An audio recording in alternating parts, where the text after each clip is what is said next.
My name is Summer Shed. I'm from Miami, Florida, and right now I am out in Ha'apai, Tonga on an epic spearfishing trip.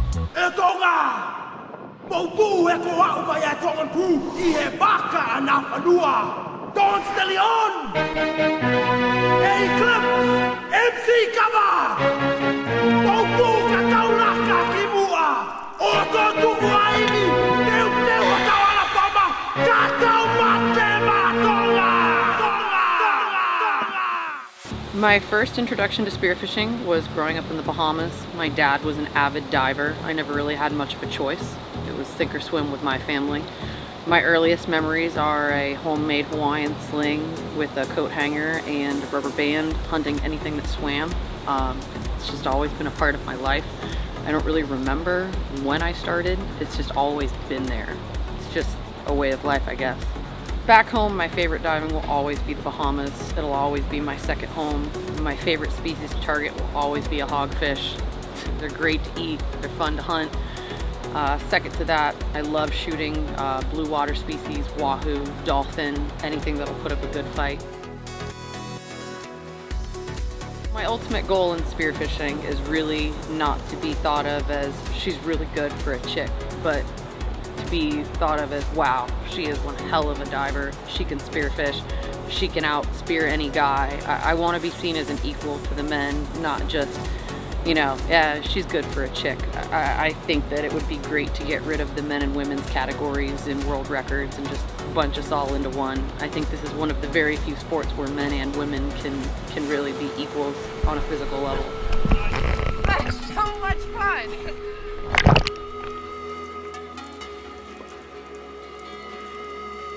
The advent of Instagram and social media has really created a new breed of female divers. You know, it gives me a lot of stoke to see how many women are getting involved in the sport. It's awesome. There's a lot of girls out there just being savages right now. But at the same time, there's also a lot of, you know, just objectifying of women in the sport now. I've noticed a lot more girls that are in it for the bikini shot, butt shot, whatever fish they can hold up. It's all about the Instagram followers, you know, the Twitter followers, the Snapchat followers, and not necessarily as much about your skills, more along the lines of sex appeal.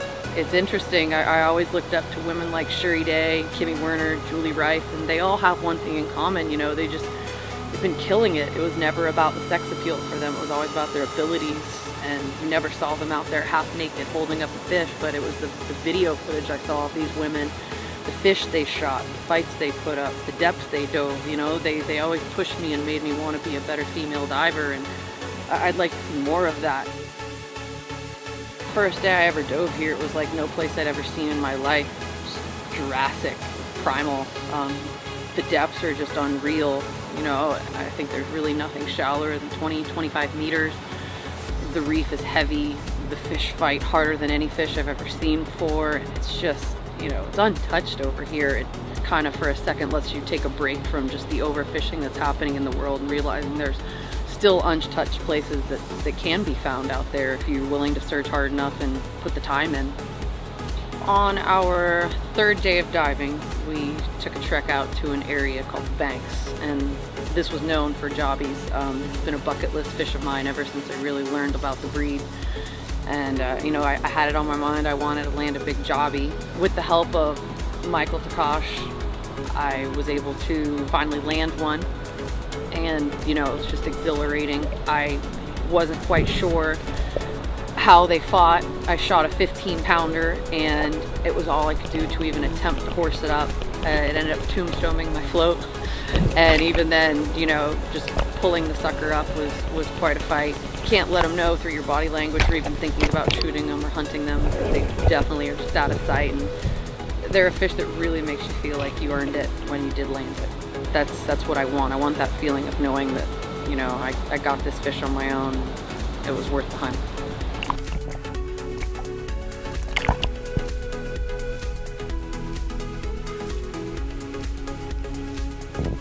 On our fourth day of diving, we went out to the volcano. I have dreamt about this place ever since I learned it even existed. And my first drift I didn't even have a chance to finish loading my spear gun. I was actually securing my slip tip when I saw in the corner of my eye a big wahoo standing on the outside checking me out, and I took my flasher, chucked it, and it was just, you know, textbook. Came right in on my flasher. I dove down, waited, just came right into me, presented itself with a perfect shot, and it couldn't have gone better. Shot it, and you know, everything went right, and landed a really nice wahoo. No matter how many of them I shoot, it's always just as exciting as the first one. The coral trout. That was first day of diving. You know, I think any time after you fly and travel as much as you do to get to these locations, your dive reflex just like isn't working. You know, so this fish was in 20 meters and I wasn't ready. Once again, same situation, first drop of the day, fish everywhere, and I just went for it. And you know, I had my blue water gun. I wasn't really equipped to hunt reef fish, but I got lucky and he was in a gully of sand. I knew I wasn't destroying my gear shooting into rocks, and you know, he was so deep I didn't realize how big he was until I actually brought him up after he had rocked up and given us quite the issue of getting him out. But it was a great fish. Once again, it was another one of my Tonga bucket list fish. I'd seen a couple friends just land some of these fish. They're gorgeous. They put up a great fight, and I was really stoked to get that on my first day, and I think it was a really nice start to this trip. Probably one of my favorite things about taking abroad trips is the group of people that you meet along the way. And if there's anything that's really developed my time as a diver, it's certainly been the people who have taught me. This trip has been phenomenal. You know, I've been lucky enough to learn from Michael Kosh, the Rife team, Brad Thornborough, you know, with Headhunter Spearfishing, and Clark McNulty, who HookBuzz. I mean, first time I ever met Clark, he was just a savage. My first yellowfin trip, I learned so much from him. Ralph Caballero, who I met on my second yellowfin trip, and just another just great diver. And of course my husband, Mike Henry, who above anyone has probably taught me the most over the last 5 years. And it's just awesome having these people that just are so much better than you, and instead of being competitive and jealous, like, just take it in, learn everything they can tell you, every little piece of information. I mean, at the end of the day, being a humble diver and admitting that you don't know something is really what's going to make you learn and develop your skills and help you land those more difficult fish. It's not something you can do on your own. You know, no one is born knowing how to kill certain species. Little pieces of information that everyone gives you that develops everyone to the divers that they're meant to be. That's how you reach your full potential. One thing I think a lot of divers aren't really willing to share is their failures. You know, last year was really heartbreaking for me. I lost numerous doggies to gear failures, structure, reef, sharks. So I never landed one last year, and it's kind of haunted me for the last year. So far this trip's been a little unforgiving again with the doggies. Every failure I have with these fish, I learned something. You know, whether, you know, spectra over cable, mono over cable, you know, shorten your float line, don't give them room, wait a little bit longer, shoot them here versus there. And I think there's always something to be learned, you know, from our failures when we're trying to target a certain species.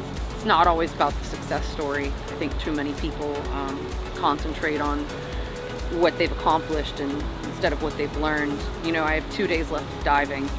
I'm really hoping that I do land that doggy, and you know, if I don't, I'm just gonna take everything I've gained from this experience. You know, just the fact that I'm even getting down the depths they're at and making contact, shooting them, just feels like such an achievement.